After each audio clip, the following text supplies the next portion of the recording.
le simple fait que tu décides de confier ta journée à Dieu, ton moment à Dieu, et que tu viens t'asseoir dans cette église, au courant de ce programme, qu'est-ce qui se passe? Dieu fait quoi? Il renouvelle quoi? Ta force. Il change la faiblesse en quoi? En capacité. Il change l'impuissance en quoi? En puissance. Il change quoi? Il change tes impossibilités en possibilités. Ce que tu ne pouvais pas faire, Dieu commence à te donner la capacité de le faire. Mais la Bible ne s'arrête pas là. Il met une virgule et il continue. Il dit, il court mais ne se fatigue point. C'est pourquoi nous sommes en train de continuer ce marathon de prière. Pas parce que nous sommes plus capables que ceux qui ne sont pas venus, parce que tu ne pries pas Dieu avec ta force naturelle, mais tu pries Dieu avec la force de Dieu. Amen. Mais il ne s'est pas arrêté là. Il dit, ils marchent sur de longues distances, mais ils ne sont pas épuisés. Ils ne se lassent point. Ça veut dire que quoi? Ils n'abandonnent quoi? Ils n'abandonnent pas. Et ça, ce n'est pas par ma volonté. Mais je n'abandonne pas parce que quoi? Parce que Dieu me donne la capacité de ne pas abandonner. Je n'abandonne pas parce que même quand je suis découragé et quand la tentation dit les longues appels à faire d'Anandako, les autres aussi vont venir continuer, le Saint-Esprit me tapote le dos, se dit on va, tu n'es pas seul, on va continuer. Et je suis encouragé, pas par un homme, mais par qui? Par Dieu. Donc n'est pas marathonien de prière qui veut, mais marathonien de prière, celui qui met sa confiance en l'Éternel. Amen. Amen. Et donc je vois ce soir des hommes et des femmes qui ont décidé de mettre leur confiance en qui? En l'Éternel. Amen, amen. C'est pourquoi je suis content de passer ce moment de partage avec vous. Amen. Maman Simon, on a commencé depuis 2 jours et nous sommes en train de regarder à un thème tellement beau, tellement particulier qu'est quoi? Le pharaon de ta destinée doit quoi? Doit tomber. Et j'aime ce thème, et j'aime ce thème, et j'aime ce thème. Et chaque jour, quand je viens enseigner, je m'arrête encore pour dire que la destinée, ce n'est pas ton papa, ce n'est pas ta maman qui l'a créée, mais la destinée, c'est quoi? Ça a été forgé par Dieu. Donc avant même que tu ne viennes au monde, Dieu a déjà conçu, préparé, élaboré ta destinée. Et lorsque ta mère tombait enceinte, il a dit, il y a déjà un corps. Où est la destinée que j'avais gardée là? Et il met dans le corps. Et c'est comme ça, toi et moi, nous sommes nés. Ça veut dire que tu n'es pas le fruit d'un hasard. Ta vie n'est pas le fruit d'un hasard. Tu n'es pas un échec ou tu n'es pas une déception. Oh papa et maman ont voulu essayer et puis dans l'erreur là je suis né. Non. Même s'ils l'ont fait dans l'erreur, mais dans le plan de Dieu tu n'es pas eu l'erreur. Amen. Parce que Dieu ne conçoit pas des plans qui sont quoi? Qui sont voués à l'échec. La Bible dit qu'il connaît les projets qu'il a établis pour nous. Ce sont des projets de quoi? De bonheur, de paix, qui a de l'avenir et de quoi? De l'espérance. Ça veut dire que ce que Dieu crée pour toi comme destin, c'est un destin qui doit réussir. C'est un destin qui doit prospérer. C'est un destin qui doit devenir grand. Dieu ne crée pas des hommes pour qu'ils viennent échouer sur la terre. Donc quand tu comprends ça, tu te rends compte que lorsque tu fais l'examen, tu échoues, ce n'est pas la volonté de Dieu, mon frère. Parce que Dieu ne peut pas créer Jonas et dire Jonas, tu viendras au monde, tu vas souffrir mon fils. Pour réussir, tu seras le dernier, tu seras la queue, tu ne seras jamais. Ça, c'est pas Dieu. Dieu crée quoi? Une grande vision, une grande destinée. Et lorsque je lisais ma Bible, je suis tombé sur Matthieu 2. Lorsqu'on parlait de la naissance de Jésus, la Bible me dit que quoi? Lorsque les mages ont fini d'aller honorer Jésus, ils étaient sur le chemin du retour. Qu'est-ce qui s'est passé? Ils sont venus, Hérode les attendait, mais ils ne sont pas encore revenus à Hérode. Et la Bible dit que Hérode et tous ses ministres étaient quoi? Étaient troublés, ils étaient tourmentés. Un bébé, on leur a seulement dit que quoi? Jésus est né, un sauveur est né, un roi est né en Israël, en Bethléem, en Judée. Il n'a même pas vu, il a seulement entendu parler. La destinée que Dieu te donne, c'est une destinée qui fait trembler Satan même quand tu es encore dans le ventre de ta mère.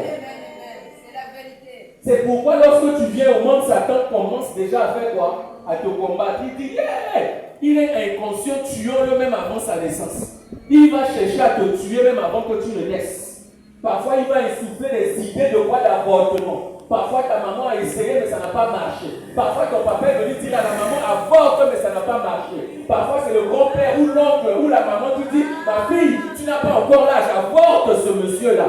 Hein? C'est comme ça, les patriarches, des évangélistes, des apôtres, des ministres, des présidents ne sont jamais venus au monde. Des destinés à avorter. Mais je suis conscient d'une chose. Ta destinée ne sera pas avortée. Parce qu'il a voulu t'avorter, ça n'a pas marché. Il a déjà échoué lors de ta naissance. Ta naissance en soi est déjà une victoire sur quoi? Sur ton premier adversaire, Satan. Satan qui est quoi? Qui est un quoi? Qui est un adversaire.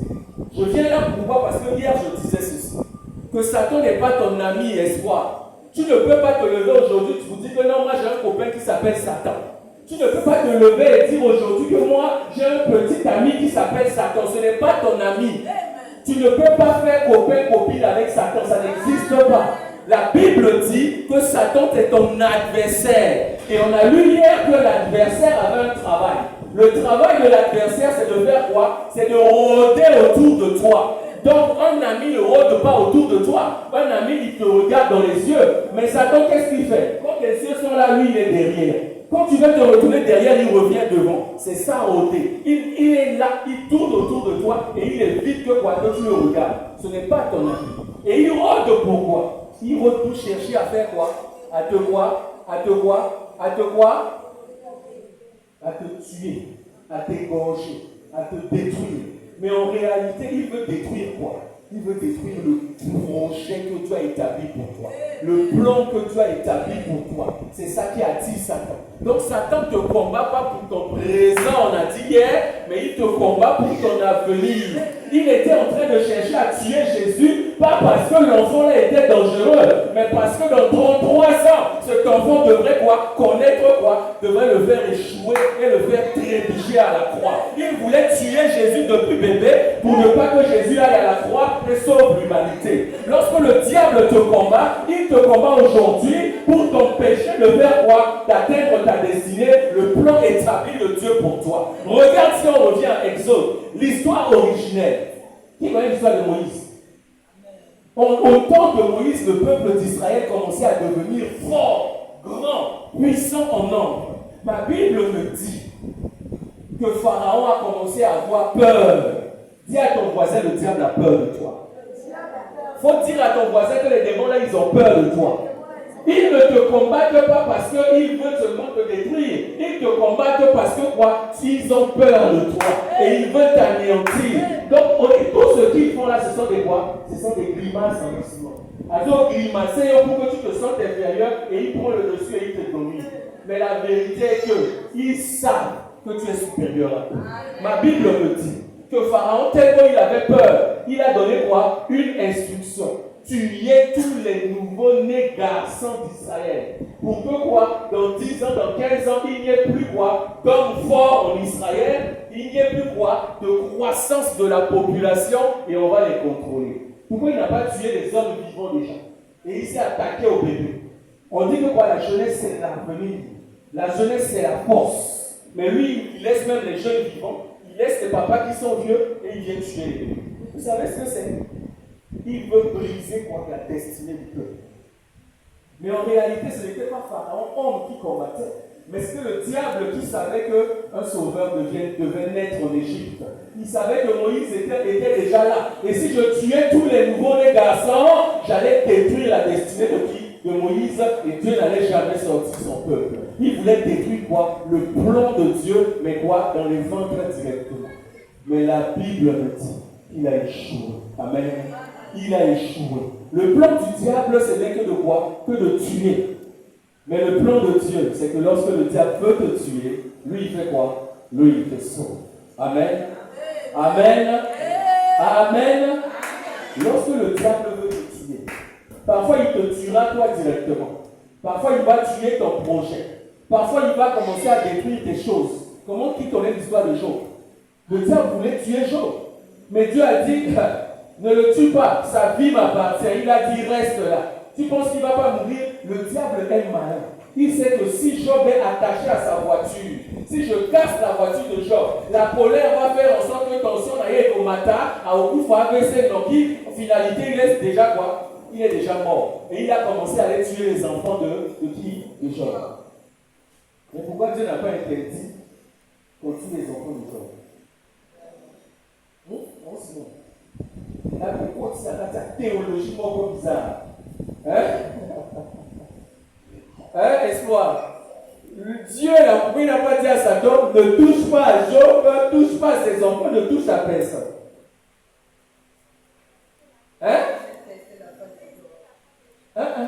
Les enfants de Job, là, ils n'étaient pas comme leur père. Eux, ils aimaient faire la fête, ils buvaient, est-ce qu'ils connaissaient Dieu? Donc, quand tu ne connais pas Dieu, là, tu n'es pas sur son échiquier. Tu es sur l'échiquier de qui? De Satan. Et c'est comme ça. Ils sont allés détruire quoi? Les biens et tout ça là. Et Job en est tombé malade. Il était tombé malade après. Et vous savez quoi? Vous savez quoi? Il a dit, Dieu a donné, Dieu a reçu que le nom de Dieu soit glorifié. Satan a dit, hey! Donc je ne l'ai pas eu. Donc je ne l'ai pas quoi? Donc parfois lorsqu'il t'attaque, il n'arrive pas à attaquer, il va attaquer tes biens. Donc lorsque tu as des biens et les biens se gaspillent, tu achètes voiture, ça tombe en panne. Tu répares taxi, ça tombe en panne, papa. Il y a un pharaon derrière.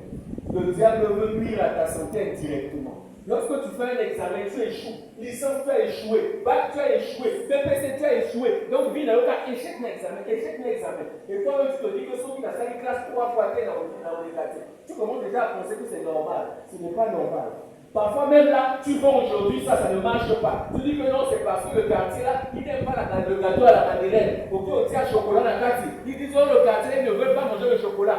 Combien c'est Zokoya? Et Zokoya, quand tu penses que c'est normal, il y a un esprit derrière. Il y a un pharaon qui peut détrôner. Il est en train de vouloir te nuire en nuisant à quoi? À ton commerce et à ton travail. C'est ça le travail du diable. Mais hier, on a vu encore que quoi? Il n'y avait pas que le diable. Le diable ne travaille pas lui seul. Il travaille avec qui? Il travaille avec des démons, des anges déçus, ses acolytes. Et ces acolytes-là, ils sont quoi? Ils sont nombreux et forts. Et ils travaillent comment? Ce sont des esprits. Ils peuvent te blesser, ils peuvent te maltraiter, ils peuvent te donner des maladies. Amen. Amen. Il y a des gens qui étaient muets, mais leur mutisme était dû à quoi? Parce qu'ils étaient possédés par un démon. Et lorsque Jésus chassa le démon, la Bible dit que le muet parla. Jésus n'est même pas venu dire ouvre ta bouche et parle. Il a juste dit démon, lâche cet homme. Et la Bible dit que l'homme a commencé à parler. Amen. Il y a des gens qui étaient aveugles, mais l'aveuglement était dû à quoi? Était dû à une possession démoniaque. Donc certaines maladies que nous traversons, c'est quoi? C'est un pharaon démoniaque qui tient notre santé. Hier, j'ai aimé quand le pasteur Chutikael a donné l'exemple de la femme bossue. Elle était courbée, déformée par la maladie, mais sa maladie, c'était pas quoi? C'était pas naturel. On dit que non, à Botamakika, à Congo, mais non, depuis la naissance, un démon commençait à faire quoi? À la courber. Elle veut se lever, le démon la courbe, et ça faisait mal. Et les gens, quand ils la voient, ils disent ah non, une malformation congénitale. Ils commencent à faire la médecine. La médecine, c'est un compteur. La médecine constate les faits et comme ils ne peuvent pas l'expliquer, ils disent que non, c'est congénital. Et il y a des démons qui s'attaquent à toi depuis ta naissance. Et ils te déforment. Et il y a des maladies qu'aujourd'hui on dit que non, oh non, l'enfant est né comme ça, on essaie de trouver des noms médicaux à ça, mais en réalité il y a des esprits derrière. Quand tu vois ça, chasse le démon. Chasse le démon. Chasse le démon. Et prends l'autorité. Ce n'est pas normal. C'est pourquoi avant d'aller à l'hôpital quand on est malade, il ne faut pas faire l'inverse, parce qu'aujourd'hui le chrétien il va d'abord à l'hôpital, c'est quand le docteur va lui dire oh les gens malades à l'hôpital, il se rappelle qu'il avait un Dieu et qu'il revient vers Dieu. Non, je te dis que la maladie est d'abord démoniaque avant d'être naturelle.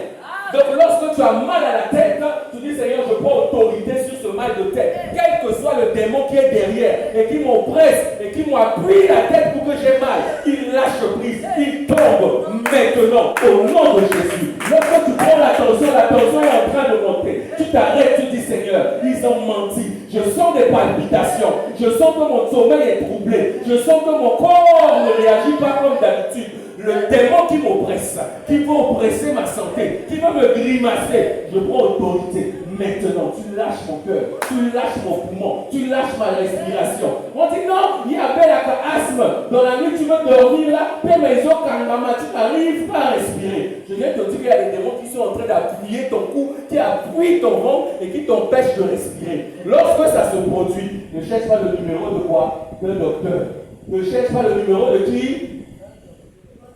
Lorsque tu es dans la tourmente, ne cherche pas le numéro de qui? Tu peux chercher ça. Mais le premier numéro à chercher, c'est d'abord le numéro de qui?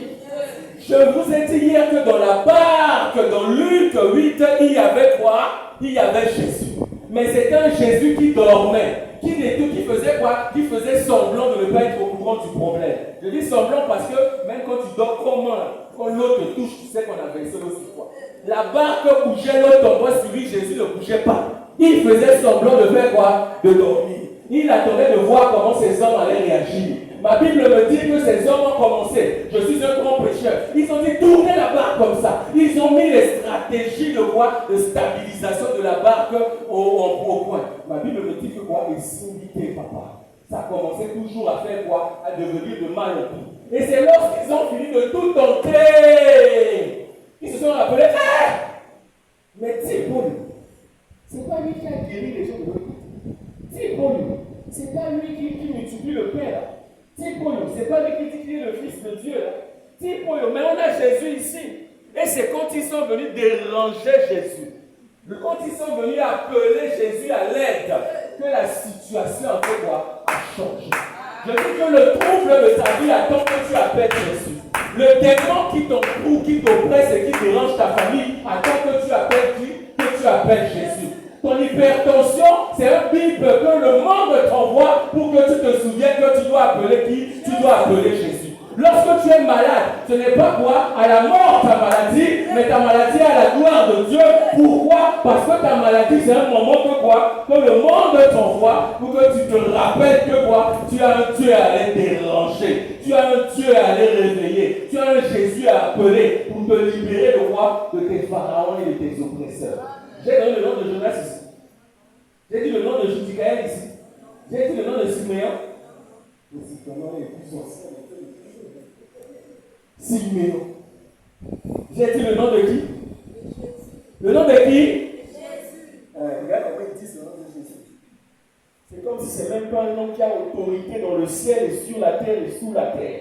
Comme si ce n'est pas un nom à la prononciation duquel tous genoux fléchissent dans le ciel, sur la terre et sous la terre. Comme si ce n'est pas un nom qui fait trembler le ciel et qui fait fuir les ténèbres. Il prononce le nom de Jésus comme si c'était un nom naturel.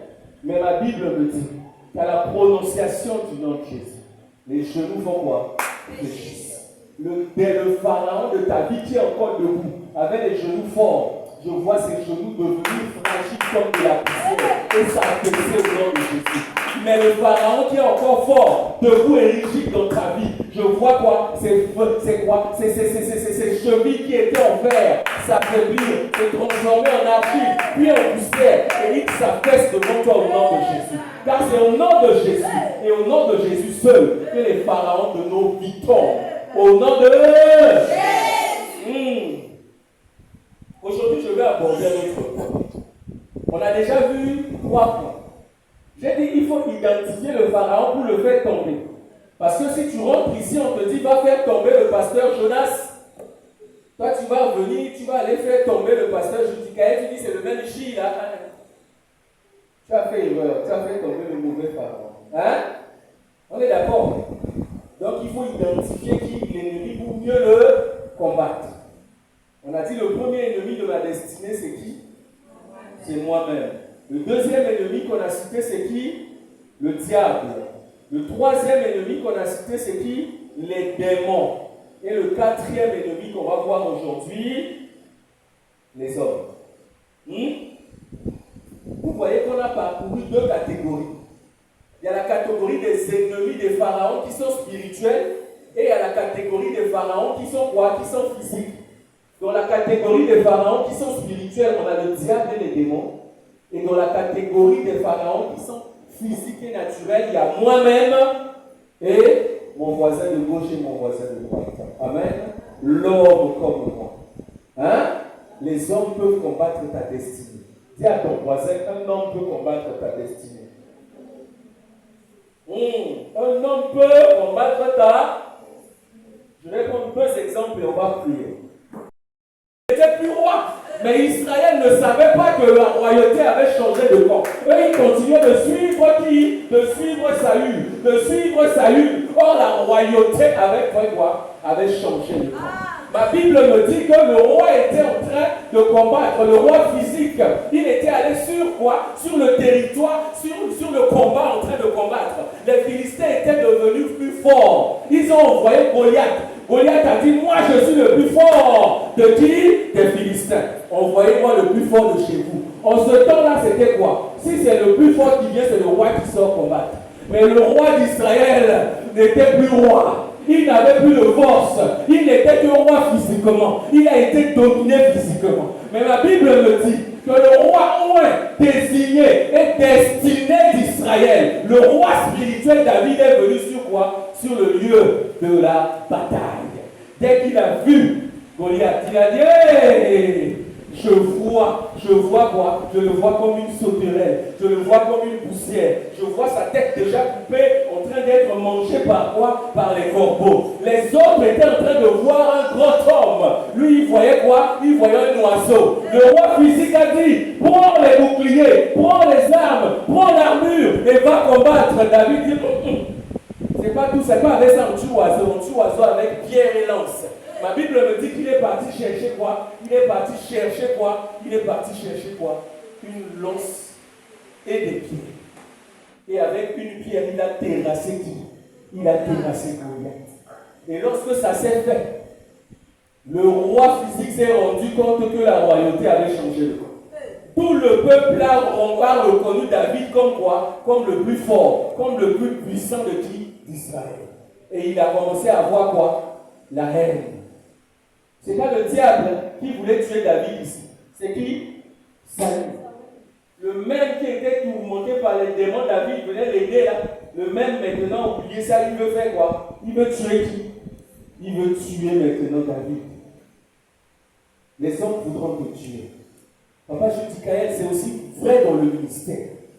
Il y a des collègues pasteurs qui un jour vont te détester et vont chercher à te faire tomber. Ils vont chercher à toucher à ton témoignage. Ils vont chercher à faire quoi? À te nuire. Ils vont chercher à bloquer ton ministère. Papa Jonas, c'est vrai. Il y a des hommes et des femmes qui sont dans cette assemblée, qui t'appellent papa, mais qui au fond d'eux sont en train de comploter pour faire quoi? Pour te tuer, pour te détruire et pour te nuire. Ce n'est pas le diable, mais c'est quoi le complot de qui? De qui? Des hommes. Et même des hommes à qui tu rends service. Même des hommes pour qui tu as prié, tu as chassé le démon aujourd'hui, demain c'est la même personne là qui fait quoi? Qui revient te combattre, qui revient pour te tenter. C'est pourquoi nous devons avoir le discernement. C'est pourquoi nous devons avoir le discernement. Saül était quoi? Un pharaon représentait un ennemi à ce moment-là, un ennemi de qui? De David. Des fois les hommes vont devenir tes ennemis et tes adversaires. David lui avait fait quoi? Qui peut me montrer la faute de David dans cette affaire? David avait fait du mal à ce monsieur-là. Nulle part dans la Bible on a dit que David a insulté Saül. David lui a manqué de respect. David est resté à sa place, petit, humble. David n'a jamais dit que je suis roi depuis qu'on l'avait point. Il est resté humble, caché. Personne ne le savait. Il n'était même pas orgueilleux, pas gonflé. On dit viens chanter, il prend l'onction royale, il vient jouer l'instrument pour un autre. On dit repas, il repart. On dit prends la nourriture, va donner. Il prend la nourriture avec l'onction royale, il va donner. Il était respectueux, discipliné. Il n'avait rien fait. Des fois, les hommes vont te combattre pour rien. Tu ne leur as rien fait, mais ils vont se réunir pour chercher à te détruire. Ne pense pas que c'est toujours parce que tu es mauvais dans l'histoire. Non. Parfois, tu n'as rien fait. Ils se disent, bon, celui-là, il faut qu'on lui fasse quelque chose qui va l'énerver. Ils vont commencer à chercher comment te faire cuire, comment te tuer, comment faire en sorte que tu n'atteignes pas ta destinée. Mais je viens dire à quelqu'un que tous ces opposants, comme Saül, ils vont essayer, mais ils échouent. Parce que tu es le quoi? Tu as la destinée spirituelle de Dieu avec toi. Amen. Amen. Amen. Ils tenteront. Je n'ai pas dit qu'ils y arriveront ou qu'ils te feront quelque chose. Ils tenteront de faire quoi? De s'opposer à ta destinée. Mais tant que tu es connecté à Dieu, ta destinée n'échouera pas. Elle ne sera pas avancée. Nuit et on a dit c'est vrai, c'est vrai. Des fois, ton ennemi n'est pas loin de toi. Il est juste à côté. C'est pourquoi je dis parfois, c'est le frère avec lequel tu es assis sur la même table, dans la même église, pendant le même culte, vous partagez les mêmes choses, qui va faire quoi? Qui va te mourir. Faites attention à ces frères. Ils sont nombreux dans l'assemblée. Faites attention à ces sœurs. Et elles sont nombreuses dans nos assemblées. Nuit et jour. Elles sont là essuyées avec quand tu tournes le dos, tu dis ah j'étais avec ma soeur. Tu ne sais pas ce qu'elle va dire dans ton dos, ce qu'elle est en train de faire, ce qu'elle est en train de comploter. Soyons très vigilants. Que l'Éternel Dieu nous accorde cette grâce. Tes portes seront surveillées pour qu'on te tue. Ne pense pas qu'ils ne savent pas où tu habites. Ils vont mettre des radars partout pour faire quoi? Pour te localiser et te faire du mal. Donc il faut prier pour nos maisons. Il faut prier que Dieu nous efface de ces radars diaboliques-là. Que Dieu détourne leurs repères et les désoriente pour ne pas qu'ils fixent leur vision sur qui? Sur nous. Je continue la lecture. Donc il vient, ses frères le font tuer. Il dit bon, vous voulez me tuer ici? Je vais aller de l'autre côté.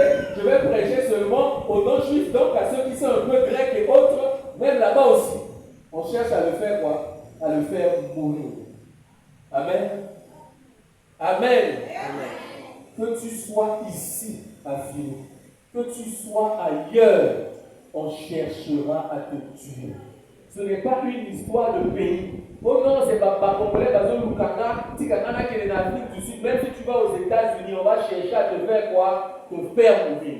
Tu dis non, c'est parce que je suis au milieu de mes frères. Attends, je vais sortir. La communauté, mon sous-sous. Peut-être que là-bas, on ne me connaît pas. Personne ne va chercher à me faire tuer. Ma soeur, tu mens, mon frère. Tu es un menteur. Tu te trompes. Où que tu ailles, s'il y a un homme à côté, il y a des hommes qui chercheront à te faire quoi? À te faire mourir.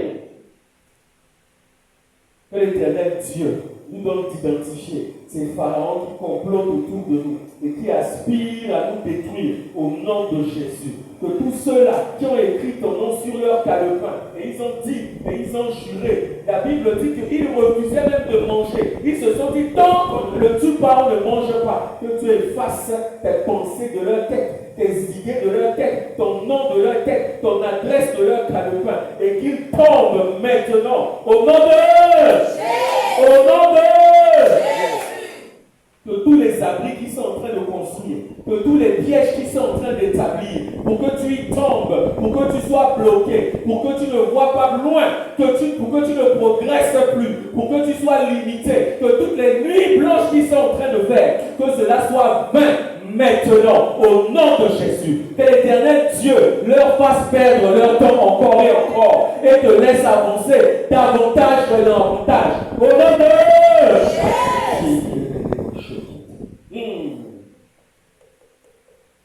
En parlant de frères, la jeunesse, il y a une histoire que tu aimes beaucoup. L'histoire de Joseph. Que si la destinée de Joseph était grande, est-ce que la destinée de ses frères était petite? De mon Dieu. Puisque Dieu crée que des grandes destinées, que des destinées de bonheur. Donc si Dieu a donné à Joseph une vision grande de sa destinée, est-ce que ça voulait dire que ses frères étaient des mauvais, ils avaient de mauvaises destinées? Non. Mais c'est parce qu'eux, ils ne connaissaient pas leur destinée. Ils ignoraient quelle serait leur destinée.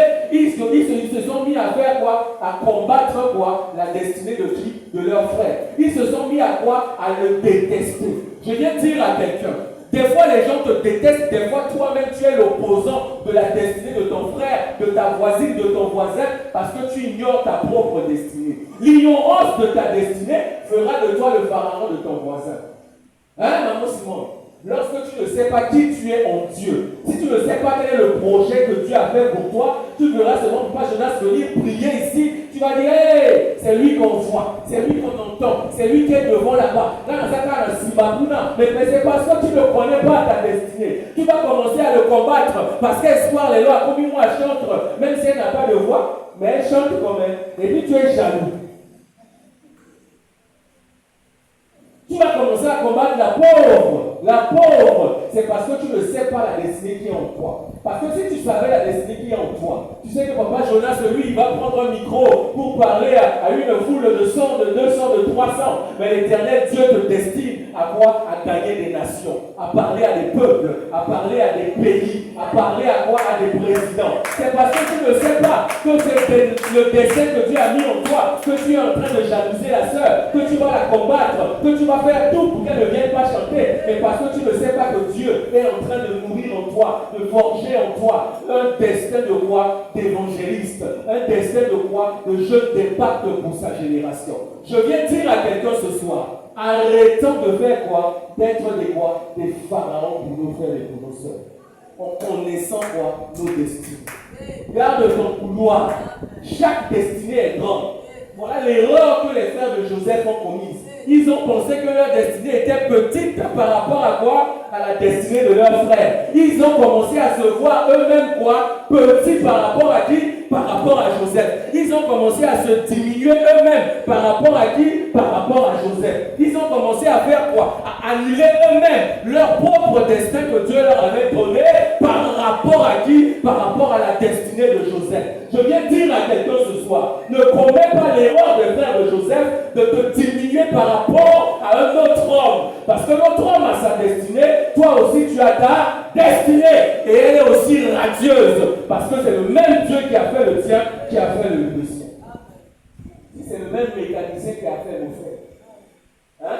C'est la même qualité qui sort ici, c'est la même qualité qui sort. Il n'y a pas d'erreur possible. Que cela soit ton partage au nom de Jésus. Je ne m'arrête pas là. Regarde ce que je vais te dire. Ils l'ont détesté, mais ils ne se sont pas arrêtés là. J'ai dit que ton frère peut faire quoi? L'homme peut faire quoi? Peut devenir ton quoi? Ton ennemi. Et ils ont cherché à le faire tuer. Ils ont commencé à comploter contre lui. Il faut qu'on le tue. Il leur a fait quoi? Rien.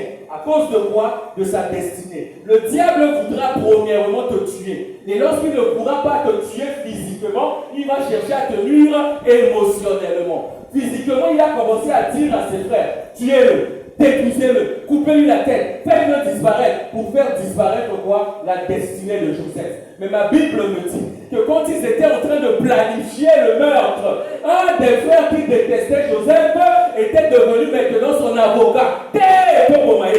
Je viens dire à quelqu'un qu'un pharaon va commencer, il va se transformer en avocat de ta vie. Lorsque tu es avec Dieu, même tes ennemis, un jour ils vont dire, Jonas Thérotique, il est à moi, je le réglerai un jour, mais il va commencer lui-même à te protéger. Ça, c'est un esprit de confusion que Dieu sème dans toi au milieu de tes ennemis. Lorsque tu es avec Dieu et que ta destinée est grande, Dieu va commencer à confondre tes ennemis. Ils vont se transformer en tes défenseurs. Le même qui dit aujourd'hui, on ne parle pas de Jonas, on ne l'élève pas, on ne le nomme pas, on ne l'élève pas, on ne change pas sa condition. Le même demain viendra dire que tu capétules, que élevé, que nommé, sans le savoir, il est en train de quoi? De travailler en ta faveur. Je viens dire à quelqu'un ce soir que tes pharaons deviendront quoi? Des voix, des agents de faveur. Que tes ennemis deviendront quoi? Des instruments de ta gloire, des instruments de ton élévation. Ils pensent qu'ils sont en train de te combattre. Or, en réalité, ils sont en train de te sauver. Ils sont en train de te pousser. Ils sont en train de te lancer. Vers quoi? Vers ta destinée. Ils ont dit, hey, on ne le tue pas, mais qu'est-ce qu'on fait de lui? Il a dit, vendons-le, vendons-le. Il pense qu'il est en train de vendre Joseph, de faire du mal à Joseph. Or, il était en train de contribuer à quoi? À la réalisation de sa destinée. Le combat de ton pharaon n'est que quoi? N'est qu'une porte que Dieu ouvre pour te pousser davantage vers ta destinée. Je n'étais pas entendu dire le Amen. Je dis ceci. Lorsque pharaon te combat, dis à Dieu, Seigneur, merci, parce que voilà l'opportunité que tu as choisie pour m'élever. Voici l'opportunité que tu as choisie pour me positionner. Je vais le dire autrement. Lorsque Joseph a été vendu en esclavage, ma Bible me dit qu'avant même qu'on vienne l'acheter, ils l'ont pris, ils l'ont attaché et ils l'ont jeté dans un trou. Les ennemis, les pharaons de Joseph ont dit, on ne peut pas tuer sa destinée. Qu'est-ce qu'on va faire? Qu'on le jette dans un trou, parfois il va tomber là-bas et puis on ferme le trou, la destinée aura disparu de la surface de la terre. Regarde-moi, la Bible me dit que Joseph est tombé dans ce trou, Il n'y avait pas d'eau, mais il n'était pas mort. Pourquoi? Dieu l'a sécurisé. Je viens dire à quelqu'un que ta destinée soit visible, que ta destinée ne soit pas visible. Elle existe parce qu'elle demeure en Dieu. Ils ont dit, ah, on ne le voit plus. Donc sa destinée a disparu. À quoi il est déjà à Liboulou? On ne le voit plus. Ils t'ont mis dans un trou. Je viens te dire aujourd'hui qu'ils ont enterré seulement quoi? Ton physique. Mais ils n'ont pas enterré ton spirituel. Ton spirituel vit parce que tu es envers Jésus-Christ.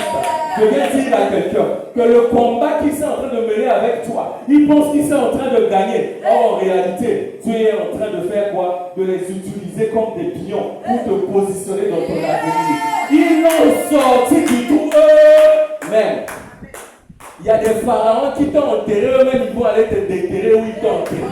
Je déclare à quelqu'un, ceux qui ont maudit ton mariage, ceux qui ont maudit ta vie, ceux qui ont maudit tes enfants, ils vont venir changer leur malédiction en bénédiction. Ceux qui te combattaient, ceux qui s'opposaient à toi, ils vont venir tenir ta main et ils vont confesser eux-mêmes. Mais aujourd'hui, je te libère. Va, j'ordonne au pharaon de ta vie de te libérer au nom de Jésus. J'ordonne au pharaon de ta vie de te lâcher au nom de Jésus. J'ordonne au pharaon de ta vie de lâcher prise maintenant au nom de Jésus. J'ordonne au pharaon de ta vie de te toucher et de tomber maintenant au nom de Jésus. La Bible dit ils l'ont vendu. Pendant qu'ils pensaient qu'ils avaient fini avec Joseph et que les Égyptiens allaient le tuer, ils l'ont vendu. Joseph était en train de partir. Ils ont regardé. Ils ont dit, bon, là, il a disparu. On ne le voit plus. Ils pensaient avoir gagné. Ils sont même venus dire à Jacob, le petit est déjà mort. Il y a eu un animal qui l'a mangé. Ils ont prédit sa mort. Est-ce qu'il est mort? Sa destinée est morte. Hein? Ils vont prédire ta mort. Ils sont même en train de danser. Ceux-ci t'ont vomi. Là, on l'a déjà eu. Là, on l'a déjà eu. Là où il est parti, là, aux ondes, à l'Issoussouté. Ce qu'on lui a fait, là, à Olamukate. Mais je viens dire à quelqu'un qu'ils t'ont essayé la nuit. Le matin, ils seront surpris de te voir que tu vas te lever encore et tu vas commencer à marcher dans le quartier. Ils seront dans l'étonnement. Ils vont dire, hey, mais ton quartier a beaucoup d'aboutou. Mais derrière, il a fait la Moukalissoussou. Je viens dire à quelqu'un que l'Éternel Dieu changera les malédictions en bénédictions. Que l'Éternel Dieu changera le verdict de tes pharaons en un verdict de Dieu. Là où ils ont dit tu mourras, je viens dire à quelqu'un qu'au nom de Jésus, tu ne mourras pas. Là où ils ont dit que tu vas échouer, je viens dire à quelqu'un au nom de Jésus, tu n'échoueras pas. Ils attendront ton échec, mais ils assisteront à ton élévation. Que cela soit ton partage au nom de Jésus. Que cela soit ton partage au nom de Jésus. Que cela soit ton partage au nom de Jésus. Que cela soit ton partage au nom de Jésus. Parce que la victoire n'est pas un pharaon, mais la victoire, c'est à Joseph. C'est à Joseph. C'est à Joseph.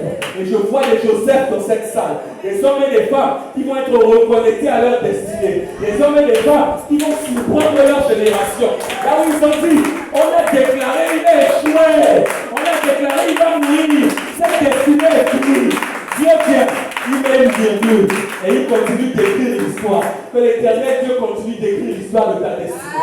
Que l'Éternel Dieu continue d'écrire l'histoire de ta destinée. Que l'Éternel Dieu continue d'écrire l'histoire de ta destinée. Au nom de Jésus, au nom de Jésus, au nom de Jésus, au nom de Jésus. La destinée que tu pensais que c'est avorté, le diable est un menteur. Je viens te dire ceci. Il pensait qu'il avait avorté ta destinée. Il pensait qu'il t'avait déjà eu. Mais en réalité, l'Éternel t'a gardé. L'Éternel t'a chéri. L'Éternel t'a environné. L'Éternel t'a protégé. Et que tu n'étais pas seul. Ma Bible me dit que Joseph était avec Dieu. Et tout ce qu'il faisait, lui réussissait. Les hommes qui pensaient qu'il allait échouer assistent à quoi? Assistent à quoi? À sa réussite et à son succès. Je viens te dire une chose. Toutes les idées et les pensées qui te suscitent les démons, qui te disent que yo, pour réussir, ton dossier ne sera pas retenu. Oh, yo, réussir, tu n'auras pas l'examen cette année. Yo, réussir, au balaté. Yo, réussir, au botaté. Je viens dire à quelqu'un, le diable est un menteur. J'ai vu une femme de 70 ans et plus tomber enceinte et enfanter des enfants. J'ai vu un homme paralytique impotent qui n'arrivait pas à marcher depuis 38 ans. Au centre de Jésus, le démon l'a lâché et il a commencé à marcher. Je viens te dire aujourd'hui que j'ai vu un aveugle, il n'a jamais vu de sa vie. Lorsqu'il a rencontré Jésus, sa vue a été restaurée. Parce qu'en réalité, le mécanicien de ta vie, le mécanicien de ta destinée a pouvoir de faire quoi? De créer cette destinée et de la régénérer à nouveau. Je viens déclarer à quelqu'un que ta destinée n'a pas de date d'expiration. Lorsque Dieu l'a créé, Dieu s'attend à voir son accomplissement. Que celui qui a dit que ta destinée a expiré soit témoin de ton élévation. Que l'Éternel Dieu accomplisse ta destinée et annule le décret d'expiration de ta destinée. Au nom de Jésus, au nom de Jésus, au nom de Jésus, au nom de Jésus, au nom de Jésus. Je veux déclarer à quelqu'un ce soir que lorsque Joseph était allé en Égypte, la Bible dit, regarde l'accomplissement de la destinée, qu'il y avait la famine dans la ville, il n'y avait plus à manger. Or Joseph avait déjà quoi? Il avait déjà la révélation. Il était auprès de Pharaon. Il commençait déjà à économiser la nourriture. Il commençait à garder les mêmes frères, les mêmes pharaons de sa vie, les mêmes qui le combattaient, les mêmes ennemis, les mêmes qui ont dit qu'il était déjà mort, les mêmes qui ne voulaient plus le voir, les mêmes qui le détestaient, les mêmes qui l'ont haï, les mêmes qui ont prédit sa mort, sont venus se jeter devant nous. Donne-nous à manger. Donne-nous à manger. Si tu ne nous aides pas, on va mourir. Je viens dire à quelqu'un que tes pharaons tombent pas de ton toit. L'Éternel Dieu m'envoie te dire ce soir que je fais de tes ennemis ton marche-pied. Ils étaient élevés, mais ce soir, Dieu dit, je les incline. Et toi tu marches sur eux. Et toi tu domines sur eux. Et toi tu marches sur eux. Et toi tu domines sur eux. Je viens prophétiser sur vos vies qu'à partir d'aujourd'hui, ta destinée sera celle qui piétinera tes pharaons. Je viens déclarer ce soir que ta destinée sera au-dessus des pharaons de ta vie. Je viens déclarer sur quelqu'un que l'autorité de Dieu qui est en toi donnera à ta destinée une position qui écrasera tous ses ennemis au nom de... Je viens dire à quelqu'un avant de finir, qu'il n'y a pas de petite destinée et que lorsque tu veux que ta destinée ne s'avorte pas, tu as quelque chose à faire. Tu as juste une chose. Avoir Jésus à tes côtés.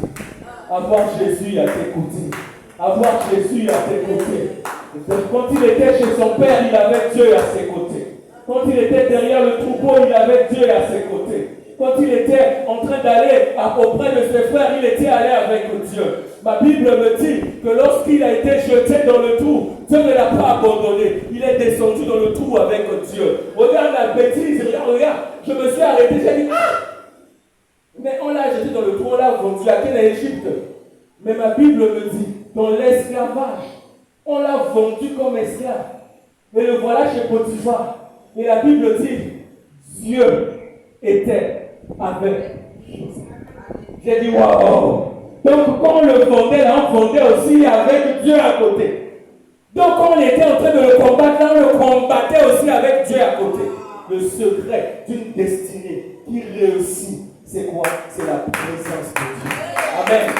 C'est pourquoi j'ai commencé ce message ce soir avec un passage d'Isaïe 40 en te disant que ceux qui se confient en l'Éternel, la destinée qui est connectée à Dieu, l'homme de destinée qui est connecté à Dieu, la femme de destinée qui est connectée à Dieu, ne se fatigue pas, il n'abandonne pas, sa destinée ne tombe pas en chemin, il ne se lasse pas, même quand il reçoit des coups, il est renouvelé, il est fortifié, il dit, j'ai une destinée à accomplir. Vous me tapez, j'ai une destinée à accomplir. Vous m'insultez, j'ai une destinée à accomplir. J'ai vu ça en Jésus. Ma Bible me dit que Jésus était sur le chemin de Golgotha. Il avait chargé sa croix. Mais en réalité, c'était de nos meurtrissures qu'il s'était chargé.